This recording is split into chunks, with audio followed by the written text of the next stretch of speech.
Hello friends, welcome to my channel. Friends, आज हम इस वीडियो में डिस्कस करेंगे बेसिस एंड डायमेंशंस के क्वेश्चंस। तो फ्रेंड्स, अगर आप चैनल पे नहीं हो तो सब्सक्राइब कर लेना। अगर आपको वीडियो अच्छी लगती है तो और कमेंट करके बताया करो। तो चलो स्टार्ट करते हैं आज का लेक्चर। तो देखो फ्रेंड्स, बेसिस एंड डायमेंशन करने से पहले हम कुछ बेसिक चीज़ें, कंसेप्ट, डेफिनेशन एक बार रीड करते हैं, ठीक है ना। तो देखो, सबसे पहले हमारे एक कंसेप्ट आता है लीनियर कॉम्बिनेशन। तो लीनियर कॉम्बिनेशन को हम डिनोट कर देते हैं एलसी से। मोस्टली एलसी शॉर्ट फॉर्म से यूज करते हैं। ये क्या होता है? Let V F be a vector space. तो वी एफ हमें देगा वो क्या? एक वेक्टर स्पेस। एफ क्या होती है? इसमें फील्ड होती है।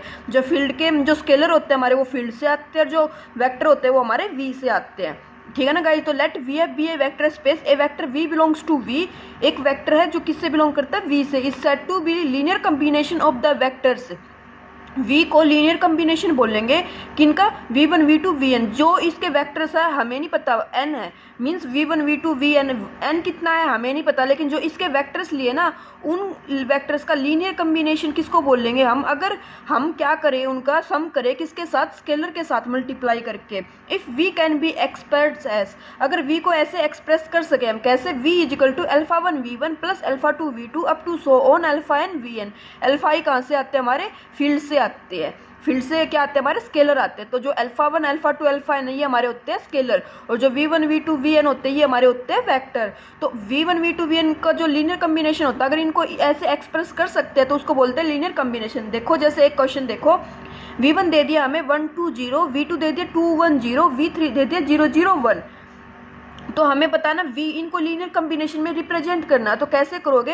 Alpha v1 plus beta v2 plus gamma v3। Alpha beta gamma की जगह पे आप a b c भी पुट कर सकते थे, a1 a2 a3 भी पुट कर लो, वो आपकी चॉइस है। ये तो जस्ट क्या हमारे पास स्केलर है, तो स्केलर कुछ भी पुट कर लो। तो देखो, अल्फा v1, तो अल्फा की v1 से मल्टीप्लाई करो, बीटा की v2 से करो, गामा की v3 से करो, और सम करना है ना फिर हमें।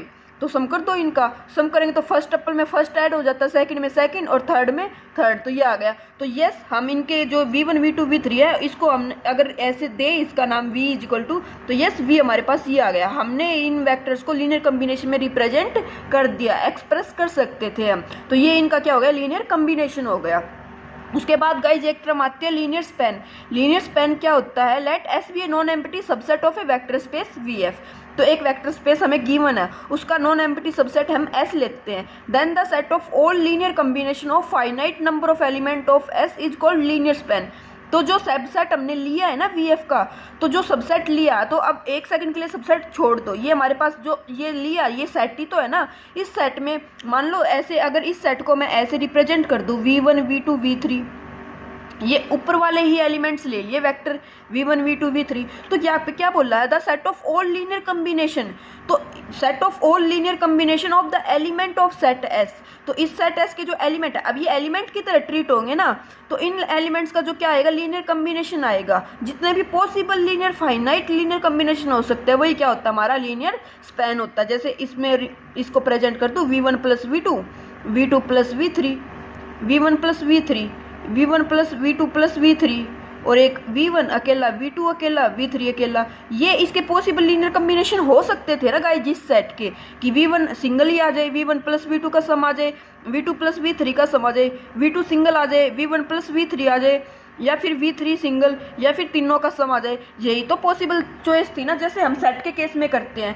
अगर सेट के सबसेट बनाने होते हैं तो ऐसे ही तो करते हैं, कार्डिनलिटी चेक करते टाइम। तो सेम यहाँ पे set of all finite linear combination, ठीक है। तो इसको ऐसे रिप्रेजेंट करते हैं, ये ऐसे डिनोट कर दो, जनरेटेड बाय एस या फिर एल एस, लीनियर स्पैन, ठीक है। और इसको करेंगे I goes from 1 to n alpha I V I. तो आप बोलोगे कैसे? अरे तो इसको अल्फा से मल्टीप्लाई कर देंगे हम, इसको बीटा से मल्टीप्लाई कर देंगे, तो भी तो लीनियर कॉम्बिनेशन बनेगा। क्यों? क्योंकि अल्फा अगर मान लो 2 पुट कर दिया, 3 पुट कर दिया, तो v1 की 2 से मल्टीप्लाई कर दो, v2 की 3 से कर दो, सम करेंगे तब भी तो वो एक पॉसिबल चॉइस है ना हमारे पास। तो इनके स्केलर मल्टीपल, इसलिए हम यहाँ पे क्या करते हैं? Scalar multiply.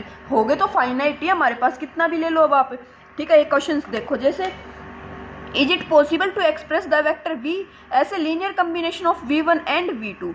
तो v1 v2 के लीनियर कॉम्बिनेशन में हम v को एक्सप्रेस कर सकते हैं। तो क्या बताया था? Alpha v1 beta V2 is equal to V put करेंगे तो यहाँ पे इक्वेशन बनाओ, alpha plus 2 beta is equal to 2 minus 3 alpha minus beta is equal to -5। Compare करो तो देखो इसके अल्फा बीटा की वैल्यू निकालेंगे, अल्फा की वैल्यू आएगी 1, बीटा की वैल्यू आएगी 2। तो आप बोलोगे यस हो गया रिप्रेजेंट। तो देखो गाइज इन दो इक्वेशन को सोल्व करने से अल्फा बीटा आ गया। अब ये दो अल्फा बीटा की वैल्यू आई है, इसको इसमें पुट करोगे आप लोग तो alpha is equal to 1, beta is equal to 2 4 और 1 5 आ जाता। क्या 5 कभी 2 के इक्वल होता है? तो नहीं होता ना, तो ये रिप्रेजेंट नहीं होगा। जो अल्फा बीटा आते हैं वो तीनों कंडीशन को सेटिस्फाई करने चाहिए, ठीक है, तो ये रिप्रेजेंट नहीं होगा।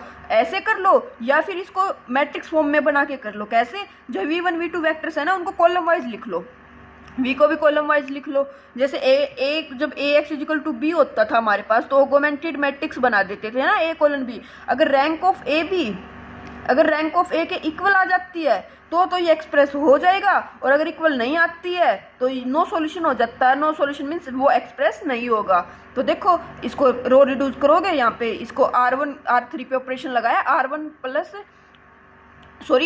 प्लस 3R1 तो ये 0 हो जाएगा, और R3 पे ऑपरेशन लगाया R3 माइनस 2R1 तो ये 0 हो जाएगा। इन दोनों को करोगे तो यहाँ पे 3/5 आ जाएगा, और रैंक ऑफ A तो कितनी आ गई 2, रैंक ऑफ A भी कितनी आ गई हमारे पास 3। तो इनको इसके लीनियर कम्बिनेशन में हम नहीं लिख सकते। ऐसे कर लो या ऐसे कर लो, एग्जाम में चॉइस आपकी है, बस आपको कंसेप्ट पता होना चाहिए कि लीनियर कम्बिनेशन होता क्या है। अभी नेक्स्ट क्वेश्चन देखो गाइस, जैसे इसमें क्या दे दिया, इसमें मैट्रिक्स फॉर्म में दे दिया। अब वो क्वेश्चन जरूरी थोड़ी ना टप्पल फॉर्म में दे, मैट्रिक्स में भी दे सकता है, पॉलिनोमियल में भी दे सकता है, वो तो उनकी चॉइस है। तो देखो अगर मैट्रिक्स में आ जाएगा तो कैसे करेंगे, तो एक तो फॉर्म यही है कि इसको इस साइड पुट करो, V को alpha P plus beta Q plus gamma R।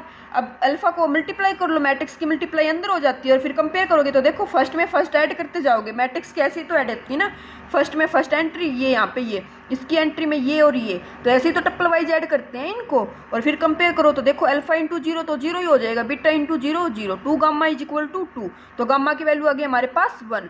फिर क्या करेंगे, -3 अल्फा, यहाँ से तो 0 आ जाएगा, यहाँ से 3 गामा आ जाएगा, ये 0 आ जाएगा, तो यहाँ से alpha is equal to gamma आ जाएगा, तो गामा 1 था तो अल्फा भी 1 हो जाएगा। फिर 2 alpha 2 beta is equal to 4, alpha की वैल्यू 1 है, बीटा की निकाल दी 1, अल्फा बीटा गामा 1 1 आ गए। अब लास्ट से देखो अल्फा 0 है, बीटा 1 है, गामा 5 है, तो beta plus 5 gamma is equal to -5। Beta gamma put करोगे तो क्या 6 कभी -5 के इक्वल आता है, तो नॉट पॉसिबल, ये चॉइस नहीं हो सकती, तो इसको इनके लीनियर कम्बिनेशन में हम नहीं पुट कर सकते। ऐसे करो, या फिर वही जो मैंने बताया आपको, जब मैट्रिक्स फॉर्म में करते हैं तो हम कैसे करते हैं, ऐसे इसको ना ऐसे रिप्रेजेंट करते हैं, मीन्स 0 -3 2 0। मैंने आपको बताया था ना, जब भी हमारे पास पोलिनोमियल हो या फिर मैट्रिक्स हो या फिर टप्पल हो, PMT को हम T की तरह ट्रीट करते हैं। जब थ्योरी लेक्चर किए थे तो वहाँ पे बहुत अच्छे से बताया था कि इन जब भी ये चीज़ आ जाए तो T की तरह ट्रीट करेंगे। तो पहले अगर इसका टप्पल बनाना है तो कैसे बनाएंगे, 0 -3 2 0, P को ऐसे ही तो लिखेंगे टप्पल फॉर्म में, इसको कैसे लिखेंगे 0 0 2 और 1, ऐसे चलते जाते हैं, ठीक है ना। तो अब टप्पल E हो गई है, अब लास्ट वाला ही क्वेश्चन बन गया, टप्पल है तो क्या कर सकते हैं, इसको कॉलम वाइज पुट कर सकते हैं हम। तो ऐसे इसको कॉलम वाइज पुट करेंगे, रो रिड्यूस करेंगे, सोल्व करोगे आप लोग, कैलकुलेशन ही है अभी इसमें तो लास्ट में देखोगे लास्ट एंट्री में पाइवट पोजीशन चली जाएगी हमारी, रैंक ऑफ ए भी rank of A colon B के इक्वल नहीं आएगी, तो ये क्या हो जाएगा, नो सॉल्यूशन हो जाएगा। तो चॉइस आपकी है, कैसे भी कर लेना। अब आपको बता दिया, अगर पोलिनोमियल भी दे दे तो पोलिनोमियल भी टप्पल में ट्रीट करना, या फिर मैट्रिक्स दे दे तो भी टप्पल में ट्रीट करना, ठीक है गाइज। अभी नेक्स्ट क्वेश्चन देखो, जैसे जस्ट आपको कॉन्सेप्ट पता होना चाहिए। कंसिडर द मैट्रिसेस V दे दिया हमें, V1 - 2K R3 से दे दिया, for what value of K, हमें K की वैल्यू बतानी है, जो यहाँ पे K अननोन फंक्शन है। The vector V can be express as a linear combination of V1 and V2, तो हमें K की ऐसी वैल्यू बतानी है कि वो K को अगर पुट करे तो ये लीनियर कम्बिनेशन में एक्सप्रेस हो जाए, ठीक है ना। तो देखो रो रिड्यूस से ही बताऊंगी मैं आप लोगों को। यहाँ पे अगर आपको लीनियर सिस्टम ऑफ उससे जाना है तो वहाँ से इक्वेशन से चले जाना, बट मैं जो प्रेफर करती हूँ वो मैट्रिक्स फॉर्म में करती हूँ, क्योंकि रो रिड्यूस करना ईजी रहता है। तो देखो 3 0 - 2 फर्स्ट, 2 - 1 5 सेकंड, और इसको पुट कर दो 1 - 2 के। अब क्या करो, इसको 1 बना लो पहले, तो 1 2/3 1/3 0 1 2, इसका माइनस कॉमन ले दिया, 2 5 और K है। अब इसको क्या करो, 2 से मल्टीप्लाई करके ऐड कर दो, ऐड करोगे ये आ जाएगा। अब इसको अगेन रो रिड्यूस करोगे तो यहाँ पे ये आ जाएगा। अब देखो उन्होंने क्या बोला, लीनियर कम्बिनेशन में प्रेजेंट हो जाए, रिप्रेजेंट हो जाए, तो मीन्स हमें रैंक ऑफ ए भी जो ए कोलन बी है वो रैंक ऑफ ए की क्या आनी चाहिए, इक्वल आनी चाहिए। तो ये इक्वल कब आएगी, जब ये एंट्री क्या होगी हमारे पास, जीरो हो जाएगी। अगर ये जीरो नहीं है तो नो सॉल्यूशन आने लग रहा है, रिप्रेजेंट कर ही नहीं सकते हम। लेकिन इसने तो बोला है कि एक्सप्रेस करो, तो एक्सप्रेस करो तो मतलब क्या, ये एंट्री जीरो होनी चाहिए। तो ये जीरो कब होगी, तो इसको इक्वेट कर दो जीरो से, तो 3k + 24 = 0। तो k क्या लेना पड़ेगा, -8 ले लो, तो ये जीरो हो जाएगा। तो k की वैल्यू क्या लेनी पड़ेगी, हमें -8 लेनी पड़ेगी। तो वो क्वेश्चन कैसे भी दे सकता है, लैंग्वेज घुमा फिरा के पूछेगा तो वो ये लीनियर कम्बिनेशन, जब भी लीनियर कम्बिनेशन आए डायरेक्ट मैट्रिक्स बनाओ, रो रिड्यूस करके निकाल लेना, ठीक है। अभी नेक्स्ट क्वेश्चन देखो, जैसे इसमें दे दिया guys, which of the following polynomial belongs to the vector space generated by this.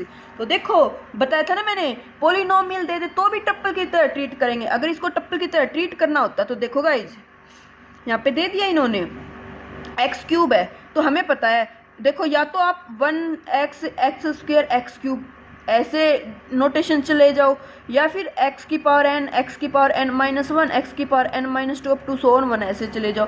बात एक ही है, ऐसे करोगे तब भी गलती नहीं है, ऐसे करोगे तब भी गलती नहीं है, ठीक है ना। तो क्वेश्चन में अगर कोई क्वेश्चन में ऐसे रिप्रेजेंट कर दूं कि पहले पावर हाईएस्ट ले दी फिर कोफिशिएंट 0 लेके गए तो भी गलती नहीं है, और ऐसे 1 से ट्रीट करने लग जाए तो भी नहीं है। देखो जैसे ये क्वेश्चन था, अगर मैं इसको 1x x² की तरह ट्रीट करती, मैट्रिक्स बनाती, तो लास्ट उसमें 1 जाता हमारे पास, है ना, x³ में ही है, तो मैट्रिक्स बनती 0 0 1 का, फिर x का, फिर x² का, फिर 1 का मतलब x³ का कोफिशिएंट है ना। तो मैंने क्या किया, मैंने इसको उल्टा कर दिया, क्या कर दिया, x³ का कोफिशिएंट, फिर x² का, फिर x का, फिर 1 का। तो इसमें क्या है, ओनली x³ है, तो ये 1 0 0 हो जाएगा हमारे पास, ठीक है ना। वो क्यों किया, क्योंकि फिर हमें जो रो रिड्यूस है वो मतलब रो को ही इंटरचेंज ना करना पड़े, first position already pivot position आ जाए हमारे पास, ठीक है ना। तो ये ऐसे कर लो या ऐसे कर लो, बात सेम है, क्वेश्चन गलत नहीं होगा आपका, ठीक है ना। तो देखो इसमें x³ का कोफिशिएंट 1 है, x² x और 1 तो है ही नहीं, तो 0 0 0 हो जाएंगे। अब इसमें देखो x³ का कोफिशिएंट नहीं है तो 0, x² है तो 1, 2x है तो 2, और 1 का कोफिशिएंट है ही नहीं तो 0।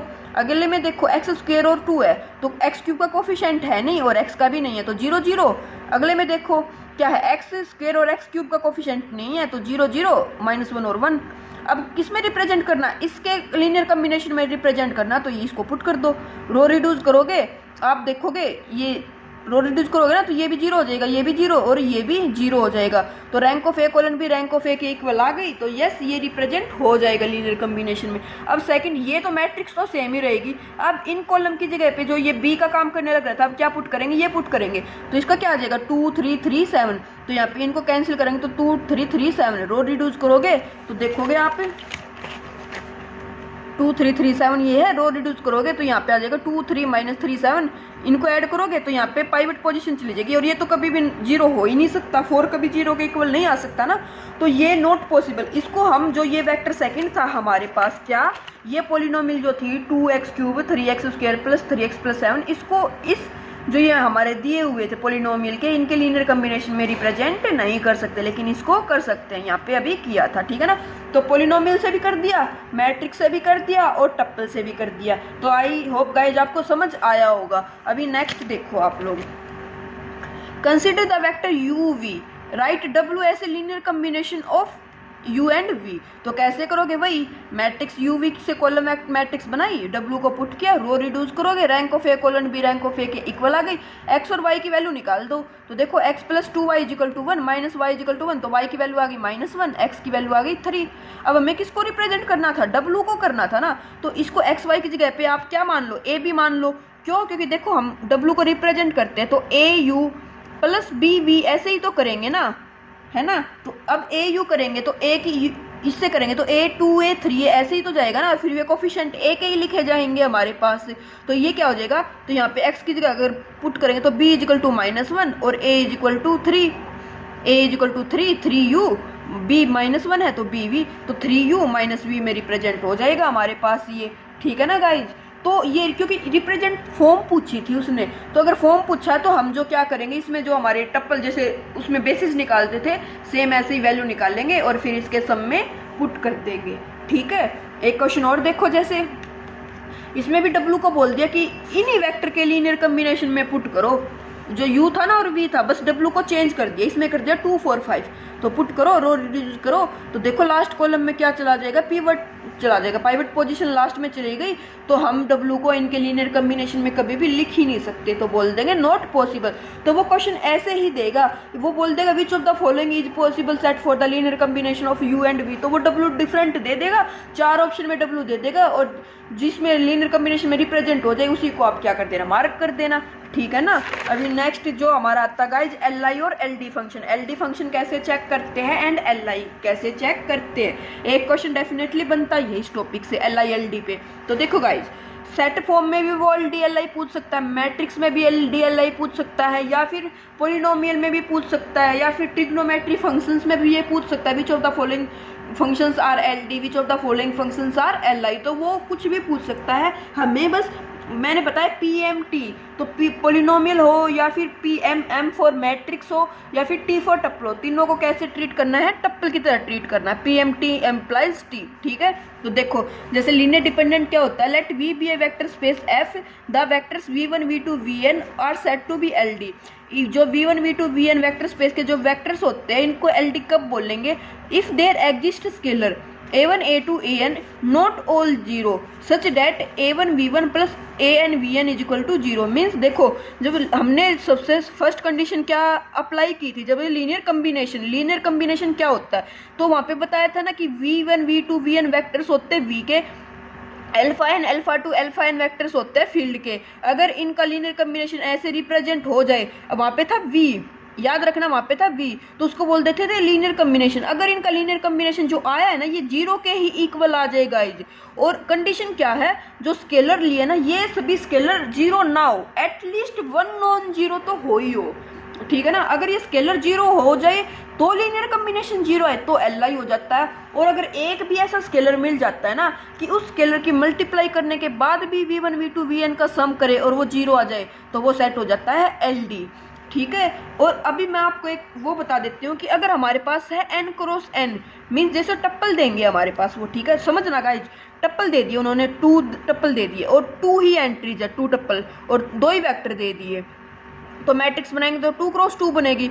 अगर उन्होंने क्या दे दिया, 3 टप्पल दे दिए और 3 टप्पल दे दिए और 3 वेक्टर दे दिए, एक वेक्टर यहाँ पे, एक वेक्टर यहाँ पे, एक वेक्टर यहाँ पे, तो मैट्रिक्स बन जाएगी 3 क्रॉस 3। तो जब भी अगर हमारे पास स्क्वायर मैट्रिक्स बनने लग रहे तो हम LD LI कैसे चेक करते हैं, डायरेक्ट डिटर्मिनेंट चेक कर लो। अब आप बोलोगे 4 क्रॉस 4 या 5 क्रॉस 5 दे दे, तो गाइज 4 क्रॉस 4 देगा या 5 क्रॉस 5 देगा तो रैंक निकाल लो, इनके लिए भी रैंक निकाल सकते हो। लेकिन मोस्टली जो हमारा क्वेश्चन वो 2 क्रॉस 2 या 3 क्रॉस 3 पे देता है। 2 क्रॉस 2 का डिटर्मिनेंट निकालना सबसे इजी होता है, आपको भी पता है। अगर डिटर्मिनेंट 0 आ जाएगा तो रैंक फुल नहीं आई तो वो LD हो जाते हैं, रैंक फुल आ गई तो वो LI हो जाते हैं, ठीक है ना। देखो अगर n क्रॉस, आप बोलोगे n क्रॉस n नहीं है तो भी बताती हूँ मैं आपको, अगर n क्रॉस n नहीं है तो अगर उस मैट्रिक्स जो भी मैट्रिक्स बनेगी हमारे पास उसकी रैंक निकाल ले, अगर जो वो रैंक है वो नंबर ऑफ कॉलम के इक्वल आ जाती है, समझना, जो जितने वेक्टर दे रखे हैं ना।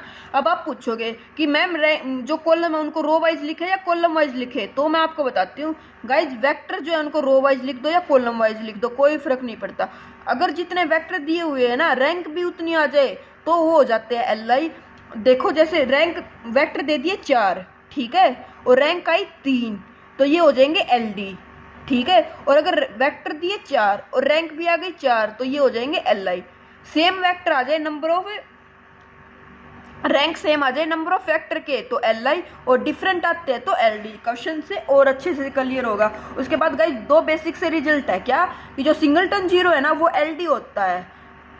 आप बोलोगे कैसे, तो गाइज इसकी किसी भी नॉन जीरो ए से स्केलर से मल्टीप्लाई कर दो, ये हमेशा 0 ही रहेगा, ठीक है ना। तो LD यही तो बोलता कि नॉन जीरो स्केलर के लिए लीनियर कम्बिनेशन 0 बन जाए, ठीक है। वेक्टर एक ही था, एक वेक्टर की लीनियर कम्बिनेशन क्या होगा, A इंटू वेक्टर ही होगा ना, AV1, V को ऐसे लिखेंगे। अब A तो नॉन जीरो, V क्या है 0, तो A इंटू 0 करके 0 आएगा, तो A तो नॉन जीरो था तो ये LD हो जाता। और नॉन सिंगलटन 0 हो ना, जैसे A है, A 0 नहीं है यहाँ पे, तो A इसका लीनियर कम्बिनेशन 0 कब बनेगा, जब हम इसकी 0 से मल्टीप्लाई करेंगे तो ही 0 बनेगा। तो ये जो नॉन सिंगलटन जो A होता है कि जो 0 ना हो तो ये होता है हमारे पास LI, ठीक है, तो ये दोनों चीजें याद रखना आप लोग। वो क्वेश्चन ऑप्शन में ऐसे भी घुमा सकता है, ये बोल देगा singleton zero is L I और singleton A where A is non zero is L D, वो ऐसे ही 4 ऑप्शन बना के दे देगा। तो आपको पता होना चाहिए कि जो सिंगलटन जीरो है ये एल डी होता है और नॉन जीरो सिंगलटन होता है वो एल आई होता है हमारे पास। अभी नेक्स्ट क्वेश्चन पे आओ। Determine the following vectors are L I और एल डी। तो एल आई और एल डी बताने हैं, तो देखो वेक्टर्स कितने हमारे पास 3 है ना। तो अगर इस वेक्टर्स कितने का, इस 3 वेक्टर है। रैंक मैट्रिक्स फॉर्म में रो वाइज लिखो, कॉलम वाइज लिखो, डजंट मैटर। अगर रैंक इक्वल आ जाती है नंबर ऑफ वेक्टर के तो बोल देंगे एल डी, और अगर नहीं आती है तो बोलेंगे एल आई। तो देखो रो रिड्यूस करोगे, लास्ट में आप देख रहे हो रैंक कितने आ गई, 2 आ गई, वेक्टर थे 3। यहाँ पे मैंने लिखा number of column. Number of column कब लिखते हैं, जब जो ये वेक्टर है ना इनको कॉलम वाइज लिख देते हैं। अगर रो वाइज लिख दोगे तो भी आप यही बोलोगे कि वेक्टर ही देखने हैं। यहाँ पे अगर नंबर ऑफ कॉलम को हटा के मैं नंबर ऑफ वेक्टर लिख दूं ना तो भी कोई प्रॉब्लम नहीं है, क्योंकि मैंने आपको जब लास्ट लेक्चर्स जब भी बताया तो मैंने नंबर ऑफ वेक्टर से बताया है, कॉलम से नहीं बताया, आपको ध्यान हो तो, है ना। तो देखो वेक्टर कितने, 3, रैंक 3 नहीं आई तो डायरेक्ट बोल देंगे एल डी है।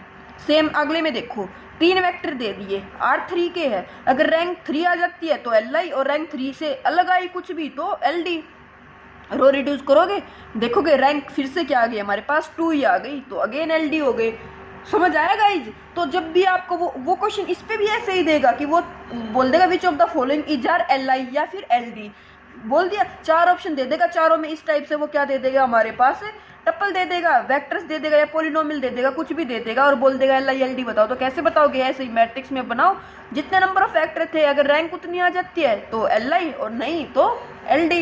नेक्स्ट क्वेश्चन देखो, जैसे इसमें भी ऐसे दिया, 3 वेक्टर्स दे दिए और पूछ रखा हमसे कि एल आई एल डी क्या होगा, तो फॉर्म में पुट करो, यहाँ से अगेन क्या आ गई, रैंक 2 आ गई, तो ये एल डी हो जाएंगे।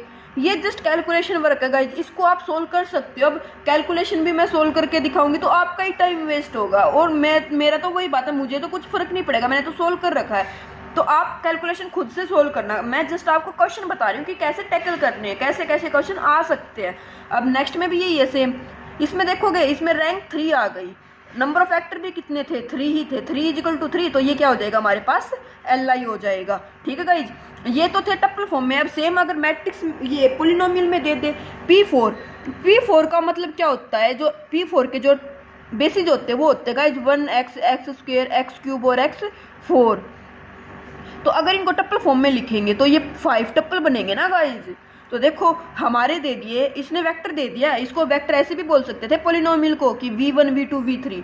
तो v1 अगर बोल ले तो कैसे बन जाएगा, 1 1 1 और फिर x³ का कोफिशिएंट 0, x4 का कोफिशिएंट 0।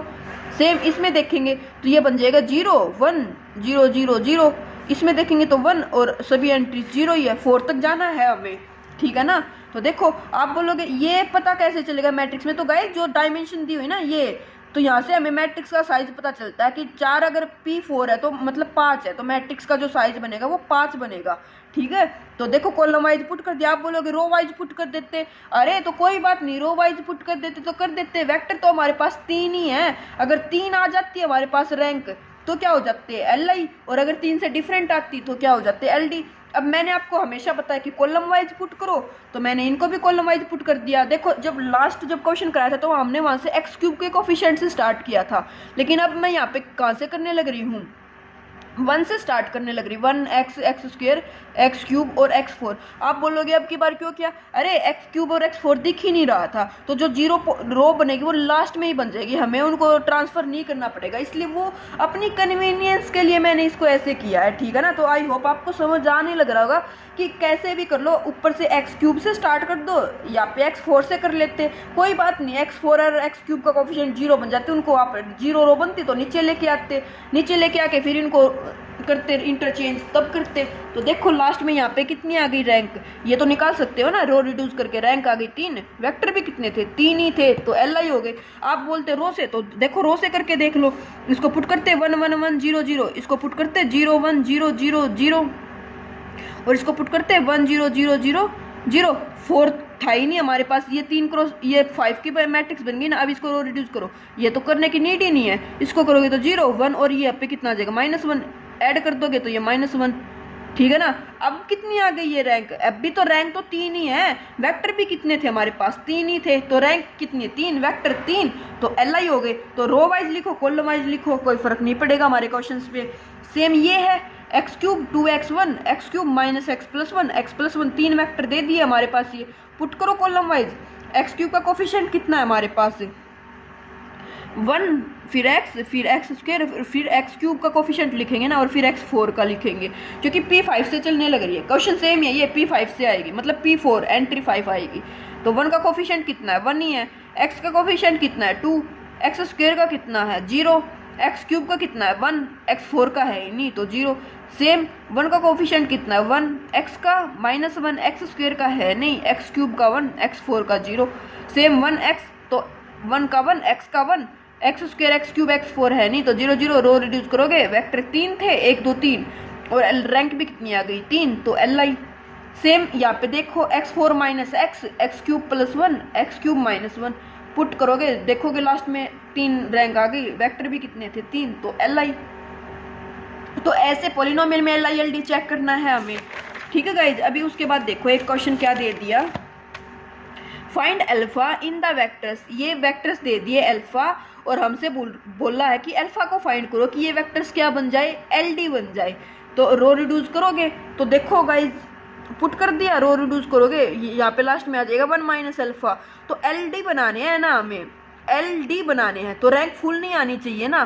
तो रैंक फुल कब नहीं आएगी इसकी, कि जब हमारे पास अल्फा को 1 पुट कर देंगे, अल्फा को 1 पुट करते ये क्या बन जाएगा, rank of A B, rank of A के इक्वल तो आ गई गाइज, वो बात नहीं है, लेकिन नंबर ऑफ वेक्टर के इक्वल नहीं है ना। वेक्टर 3 थे, रैंक 2 आ गई, रैंक अगर इसकी देखेंगे तो 2 है ना, वेक्टर कितने थे 3 थे हमारे पास, ठीक है। तो ये क्या हो गए, एल डी हो जाएंगे, किसके लिए, अल्फा जब 1 हो जाएगा, ठीक है। नेक्स्ट क्वेश्चन देखो, show that the following function f g h defined on R R L I, तो हमें बताना एफ जी और एच 3 फंक्शन डिफाइन कर दिए कि ये एल आई होंगे। तो देखो गाइज एल आई के लिए क्या बताया था कि लीनियर कम्बिनेशन में पुट करे v is equal to alpha 1 v1, L I 0, यहाँ पे एल आई की डेफिनेशन है, vectors which are not L D are L I. L D के लिए क्या था कि एक 0 हो स्केलर, एटलीस्ट 1 नॉन जीरो के लिए 0 आ जाए। तो एल आई में क्या होता है, अगर लीनियर कम्बिनेशन 0 आने लग रहा है ना, तो जो स्केलर है ना वो सभी के सभी क्या हो हमारे पास 0 हो, ठीक है। तो देखो लीनियर कम्बिनेशन में पुट करो a e power t plus b sine t plus c t square. तो गाइज a की क्या वैल्यू ले, b की क्या वैल्यू ले, c की क्या वैल्यू ले कि लीनियर कम्बिनेशन 0 बन जाए।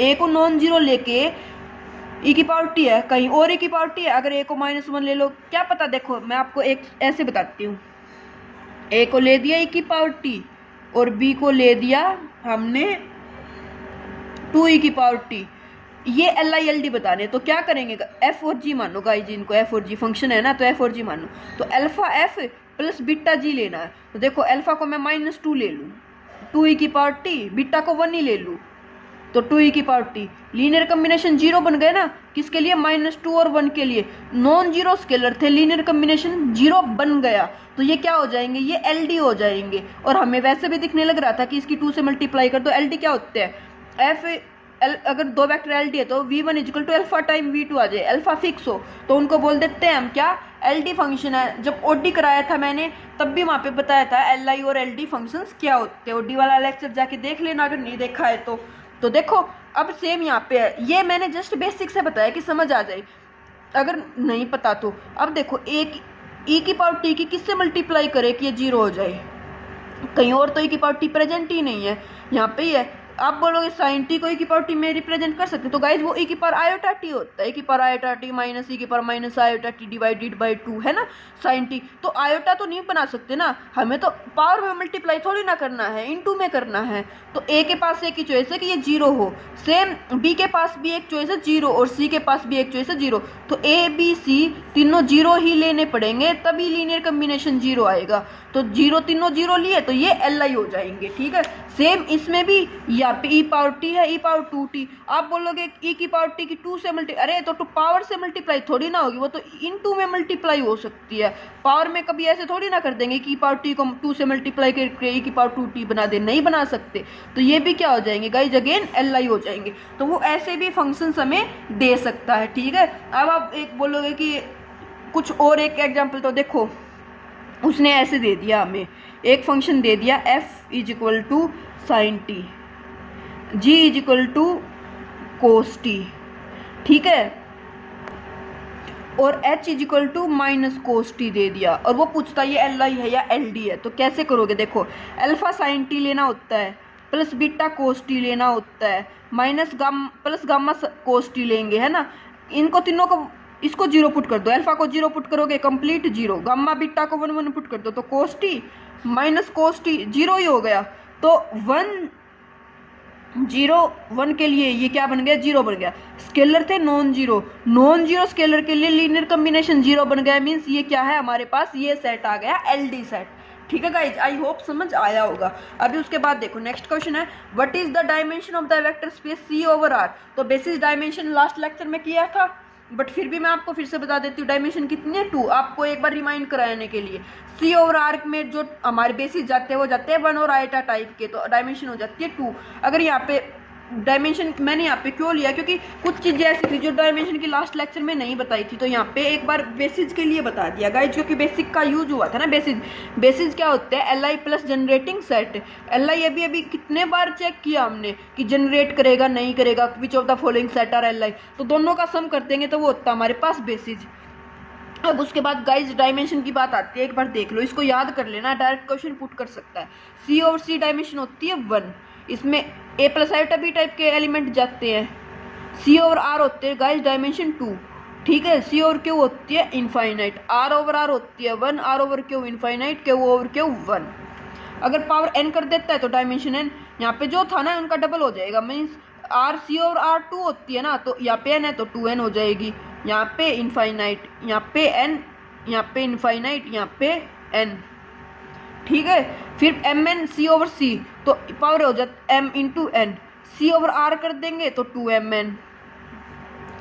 P N C over C कितनी हो जाती है गाइस डायमेंशन, और P N C over R कितनी हो जाती है हमारे पास डायमेंशन। पोलिनोमियल है ना, तो पोलिनोमियल में टर्म कितनी होती है n+1, तो यहाँ पे हो जाएगी n+1 और यहाँ पे हो जाएगी 2n+1, और P C over C infinite, P C over R infinite. तो ये था डायमेंशन का केस। तो आप एक बार इनको स्क्रीनशॉट लेना चाहो स्क्रीनशॉट ले लेना और याद कर लेना, क्योंकि डायरेक्ट एग्जाम में पुट कर सकता हमसे वो डायमेंशन, ठीक है। अभी देखो बेसिस, अभी हमने किस पे चेक किए थे क्वेश्चंस कि एल आई एल डी क्या होंगे, जनरेटिंग सेट क्या होगा। अब हम बेसिस पे जाते हैं कि बेसिस कैसे चेक करेंगे, बेसिस पे किस टाइप के क्वेश्चंस आएंगे, ठीक है ना। और फिर उसके बाद डायमेंशंस पे। तो देखो a subspace W of R5 is generated by vectors this. एक सबस्पेस है किसका, R5 का, जो इन वेक्टर से क्या होने लग रहा है, जनरेट होने लग रहा है। तो हमें बताने W के बेसिस, W की dimension. Also extend to this basis to get a basis of R5। देखो ये LI तो आ सकती है, कोई बात नहीं, हमें एक्सटेंड करके R5 के बेसिस बताने। तो R5 में जो वेक्टर्स जाएंगे वो भी तो 5 ही जाएंगे ना गाइज, तभी तो LI बनेंगे वो, ठीक है ना। अगर आपने थ्योरी कर रखी है तो पता होगा आपको कि 5 ही क्यों जाएंगे, क्योंकि R5 की डायमेंशन 5 होती है। Rn/R जो डायमेंशन होती है वो कितनी होती है, n होती है, ठीक है ना। तो इसकी डायमेंशन होगी 5, 5 डायमेंशन के 5 वेक्टर जाएंगे तभी तो वो LI होंगे। अगर वेक्टर है हमारे पास 4 और डायमेंशन है 5 तो वो जनरेट नहीं कर पाएंगे कंप्लीट सेट को, ठीक है ना। तो देखो v1 v2 v3 v4। अब आप बोलोगे अब आप यहाँ पे रो वाइज लिखोगे या कॉलम वाइज लिखोगे, तो देखो गाइज कॉलम वाइज भी लिख सकते हो, कोई फर्क नहीं पड़ेगा क्वेश्चन में। रो वाइज भी लिख सकते हो, कॉलम वाइज भी, लेकिन कॉलम वाइज के लिए रूल कुछ थोड़ा डिफरेंट है। रो वाइज के लिए मैं बताती हूँ। रो वाइज यहाँ पे मैं आपको प्रेफर करूँगी, सॉरी, कि रो वाइज लिखो। कब, जब हमें क्या बात करने लग रहा हो, वो बेसिस पूछता हो या डायमेंशन पूछता हो। क्यों, क्योंकि R5 डिनोट किया है ना गाइज, तो R5 में क्या होती है, 5 एंट्रीज होती है ना। अगर इनको कॉलम वाइज लिखेंगे हम यहाँ पे, तो वो जो कॉलम वाइज लिखेंगे तो 4 कॉलम बन जाएंगे, और एंट बेसिस में तो 5 टप्पल जाने, तो इसलिए हम इनको डायरेक्ट रो वाइज लिख देते हैं, ठीक है। तो देखो फर्स्ट वेक्टर को फर्स्ट रो में, सेकंड वेक्टर को सेकंड में, थर्ड को थर्ड में। अब रो रिड्यूस करो तो R2 माइनस R1 कर दो, R3 minus 3R1, R4 minus 3R1 करोगे तो लास्ट में देखोगे, इनको रो रिड्यूस तो कर ही सकते हो, लास्ट में देखोगे कितनी डायमेंशन आ गई, 2 डायमेंशन आ गई। तो जितनी डायमेंशन होती है, जितनी LI रो होती है, ये रो LI है, ये रो LI है, ये रो LD है, नहीं, हम बोलेंगे, मैंने आपको बताया था थ्योरी में भी कि ये हम इनको ये नहीं बोलते कि नीचे वाली 3 और जो थर्ड और फोर्थ रो है वो LD है, नहीं, ये ऊपर वाली 2 का लीनियर कम्बिनेशन है गाइज, ठीक है ना, लीनियर कम्बिनेशन है ये, तो एल आई कितनी रो आई 2, तो बेसिस में क्या चले जाएंगे, या तो गिवन मैट्रिक्स की यहाँ पे ये जो रो रिड्यूस करके जो ये बेसिस आई है इनको पुट कर दो, या इन दो रो को पुट कर दो, बात एक ही है, क्वेश्चन पे डिफरेंट नहीं पड़ेगा। कभी कभी वो इनकी जगह पे ये भी पुट कर देता है आंसर में डायरेक्ट, जो फर्स्ट और सेकंड रो है ना उनको। तो आप ये मत सोचना कि ये नहीं है, ये दोनों रो पुट कर दे या फिर रो रिड्यूस करने के बाद ये दोनों रो पुट कर दे, आंसर गलत नहीं होगा हमारा, ठीक है ना। तो ये आ गए बेसिस। डायमेंशन जितनी नंबर ऑफ एल आई रो है, एल आई रो कितनी है 2, तो डायमेंशन आ गई हमारे पास 2। अब देखो इसने बोला है कि एक्सटेंड करो बेसिस ऑफ R5, तो R5 के लिए क्या चाहिए, 2 बेसिस तो ये आ गए, हमें चाहिए 5 वेक्टर, तो E3 E4 E5। अब एक्सटेंडेड बेसिस क्या होता है गाइज, हम स्टैंडर्ड बेसिस लेते हैं, क्या लेंगे हम, स्टैंडर्ड बेसिस लेंगे। तो स्टैंडर्ड बेसिस E1 क्या होता है हमारे पास 1 0 0 अप टू सो ऑन। अगर R5 की बात है तो 5 तक जाएंगे, अगर R4 होता तो क्या जाते 4 तक जाते, R3 होता तो क्या जाते 1 0 0, तो वो तो इतनी एंट्रीज हो गया। R5 है तो 5 तक जाएंगे, E1 हो जाएगा ये, E2 कितना हो जाएगा 0 1 0 0 0, E3 ये E4 ये E5 ये। अब देखो जो मैट्रिक्स होती है ना, एक्सटेंड कैसे करते हैं, पहले तो इन्हीं को लिख लो 1 2 3 1 1 1, और फिर 0 1 -2 -4 2। अब इसके बाद नीचे क्या लिखो, ये पांचों लिखोगे तो देखो 1 0 0 और जो 0 सेकंड रो है ना, ये तो ऑलरेडी पाइवट पोजीशन आई हुई है, इसमें भी फर्स्ट पाइवट पोजीशन है, और इसमें क्या है 0 1 है तो सेकंड है, तो ये तो ऑलरेडी आई हुई है हमारे पास, तो इनको कैंसिल आउट कर दो।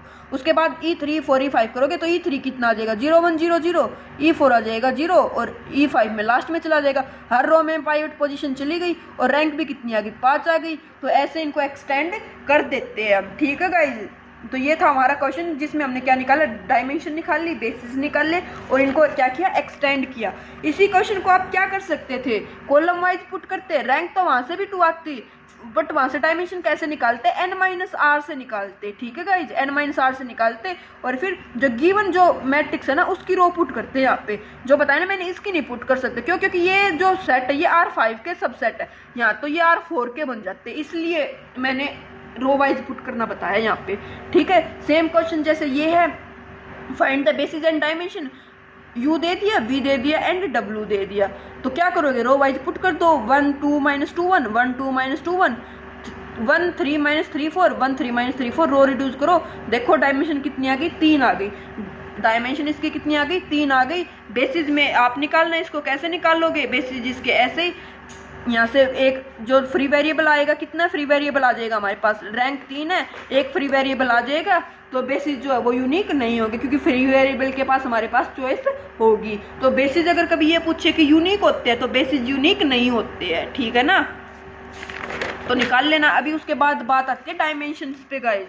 तो डायमेंशन पे वो क्या पूछता है, वो जनरली मैट्रिक्स वगैरह देके और तब हमसे डायमेंशन पूछता है, या फिर वो कुछ एंट्रीज दे देगा, कुछ कंडीशन दे देगा, रेस्ट्रिक्शन दे देगा, और तब डायमेंशन पूछता है, ठीक है। तो हर टाइप का क्वेश्चन देखते हैं। फर्स्ट क्वेश्चन दे दिया, set of all diagonal matrix. तो डायगोनल मैट्रिक्स किस टाइप की होती है, यहाँ पे n क्रॉस n साइज है, तो डायगोनल मैट्रिक्स तो यही होती है ना कि ऊपर भी 0 नीचे भी 0, डायगोनल एलिमेंट 0 हो नॉन 0 हो डजंट मैटर, 0 होंगे तो भी तो 0 मैट्रिक्स भी तो डायगोनल होती ही है, और नॉन 0 हो गए तो भी। तो चॉइस कितनी है गाइज हमारे पास, डायमेंशन बताते हैं guys, degree of freedom, degree of freedom means कितने एलिमेंट्स ऐसे होते हैं जिनको हम अपनी चॉइस से फिलअप कर सके, कि हम हमारे पास चॉइस है उनको कि हम कुछ भी पुट कर दे। तो देखो जैसे अब मैट्रिक्स थी तो A11 पोजीशन आएगी यहाँ पे, A22 ANN, यही तो डायगोनल एलिमेंट होंगे ना एंट्रीज।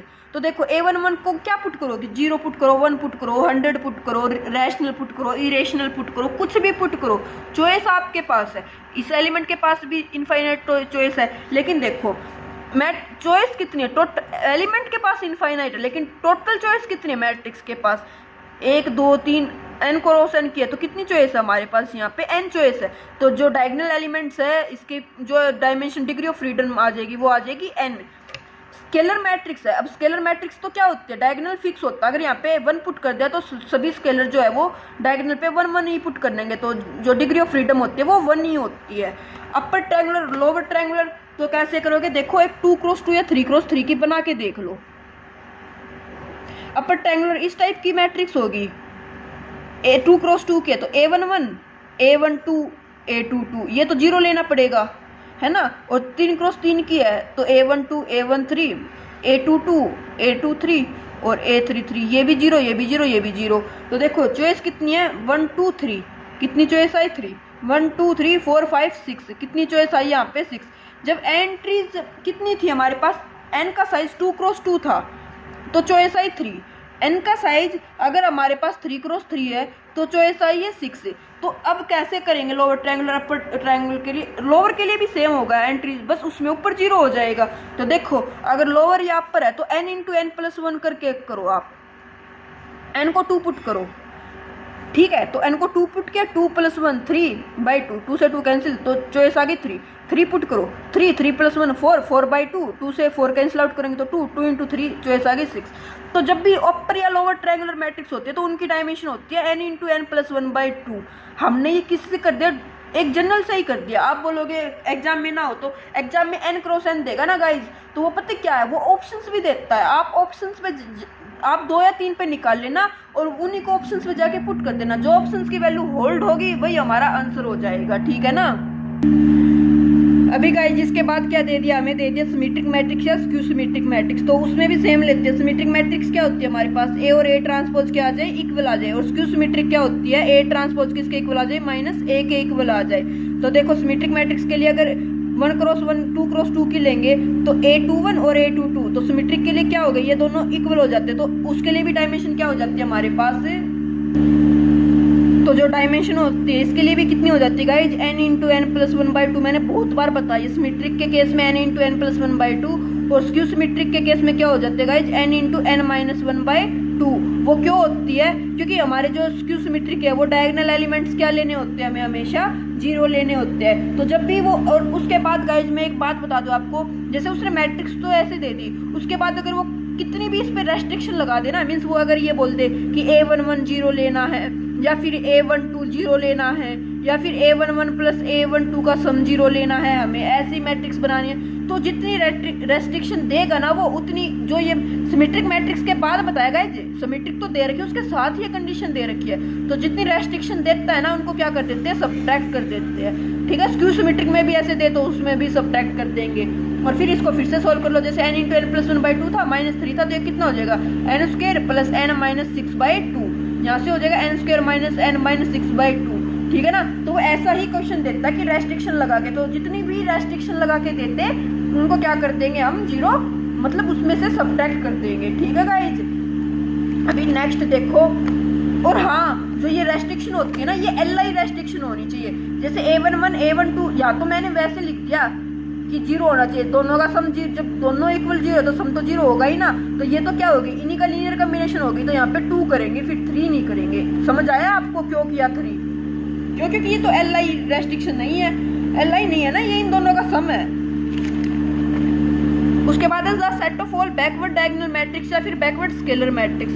तो बैकवर्ड डायगोनल मैट्रिक्स हो या फिर डायगोनल मैट्रिक्स हो, चॉइस तो यही रहेगी, तो इसकी हो जाती है हमारे पास n, और स्केलर हो तो स्केलर की भी चॉइस क्या होगी 1 1 1। अगर एक यहाँ पे अल्फा पुट करते हैं तो अल्फा ही तो रहेगा ना।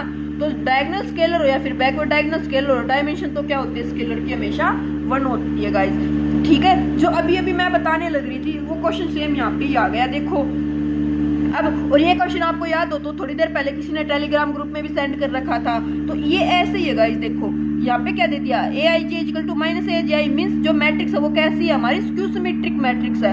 उसके बाद गाइस इसने डायरेक्शन एक कंडीशन दे दी, क्या कि AIJ 0 होना चाहिए इफ J = 1।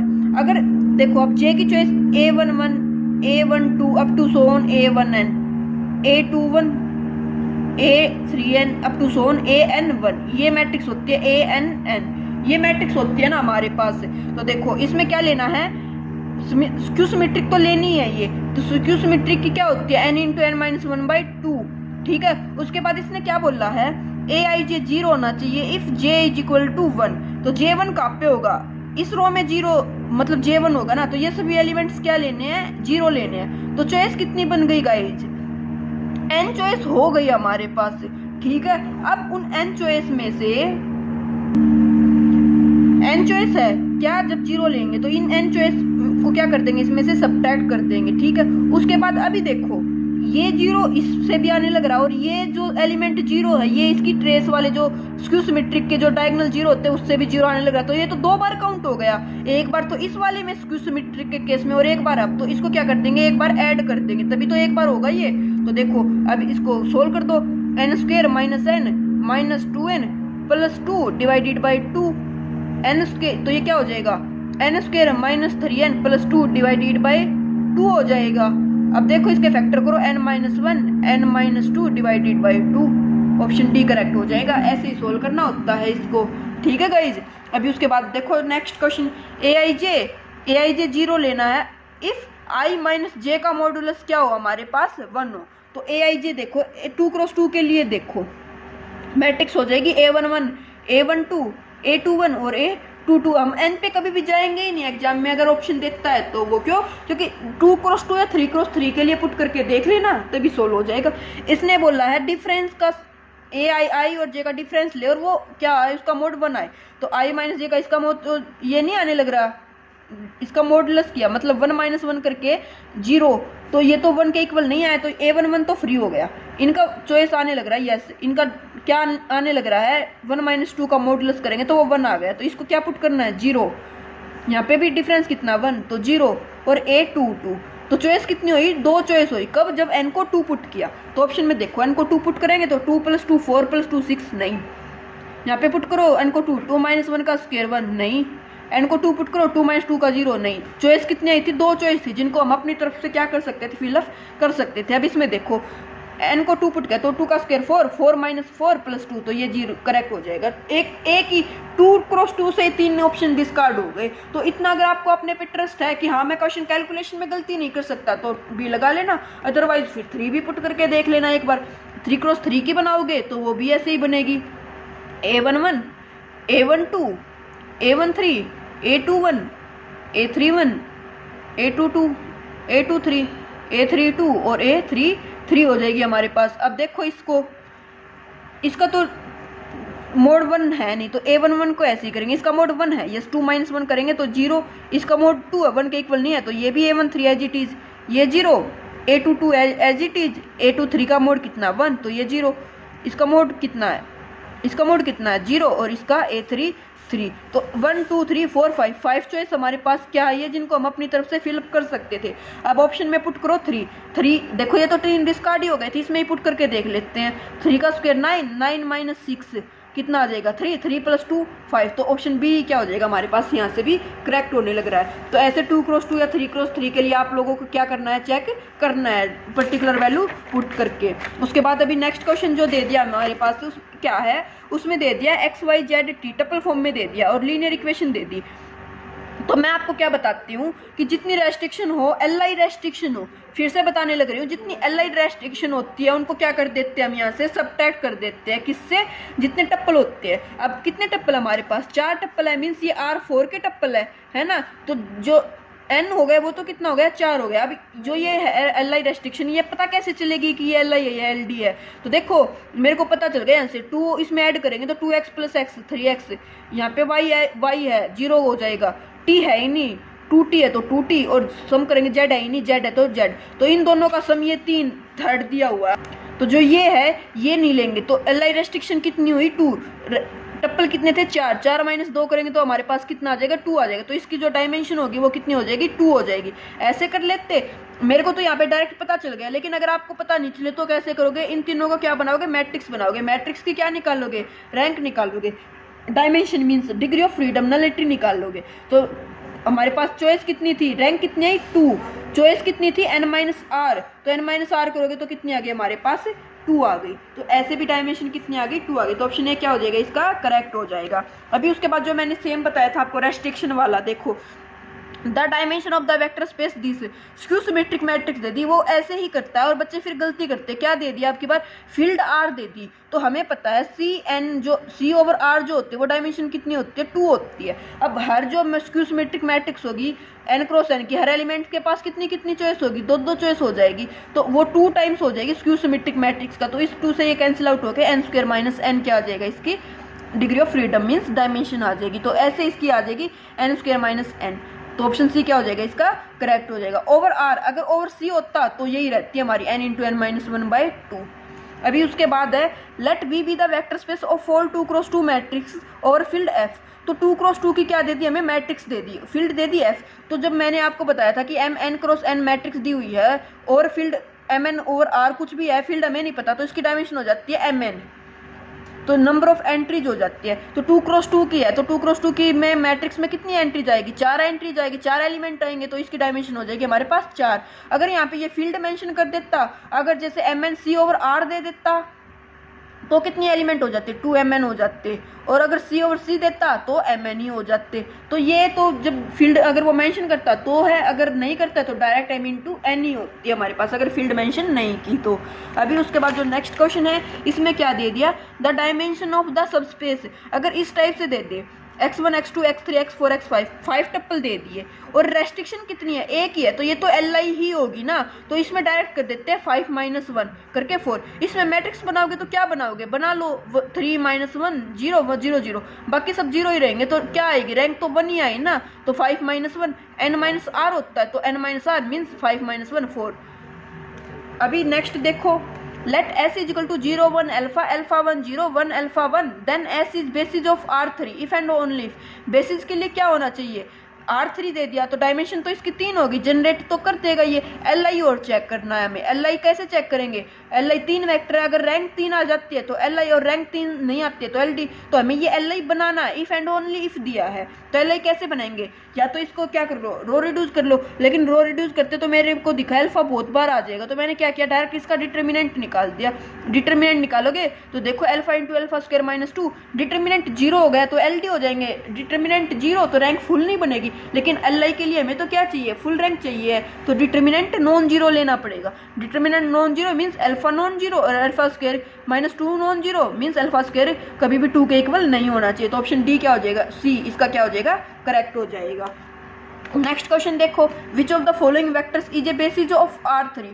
तो इनको कैसे निकालेंगे, ऐसे ही कि क्या करोगे, column wise row wise put कर दो, जिसकी भी रैंक 3 आ जाएगी वो हमारे पास क्या हो जाएगा, LI हो जाएगा। बेसिस के लिए क्या होना चाहिए, LI plus generating, generating R3 है तो डायमेंशन 3 है, तो जनरेट तो ये कर देगा, एक्सटेंड तो नहीं करना पड़ेगा क्योंकि ऑलरेडी 3 वेक्टर दे दिए। तो क्या करो, इसको जस्ट इन तीनों को LI चेक कर लेना और कमेंट करके बताना कि ऑप्शन ए में है कि A और B ट्रू होगा, ऑप्शन बी में है ओनली B ट्रू होगा, ऑप्शन सी में है A और C ट्रू होगा, और ऑप्शन डी में है ओनली 1 ट्रू होगा। तो आपको ये कमेंट करके बताना कि ABC में से कौन सा हमारे पास LI होगा, तो ये आप कमेंट करके बताना गाइज। ये था आज का हमारा लेक्चर बेसिस एंड डायमेंशन का। नेक्स्ट जो इसमें लेक्चर आ जाएगा वो आएगा रेंज स्पेस निकालना, नल स्पेस निकालना, और उसके बाद लीनियर ट्रांसफॉर्मेशन। ठीक है गाइज, और जो रियल एनालिसिस का लेक्चर हमारे पास इम्प्रॉपर इंटीग्रल, मैं ट्राई करूंगी उसको शाम को अपलोड करने की, ठीक है ना, अदरवाइज वो कल मॉर्निंग में आपको मिल जाएगा। आई होप आपको वीडियो अच्छी लगी होगी, कमेंट करके जरूर बताना। Thank you.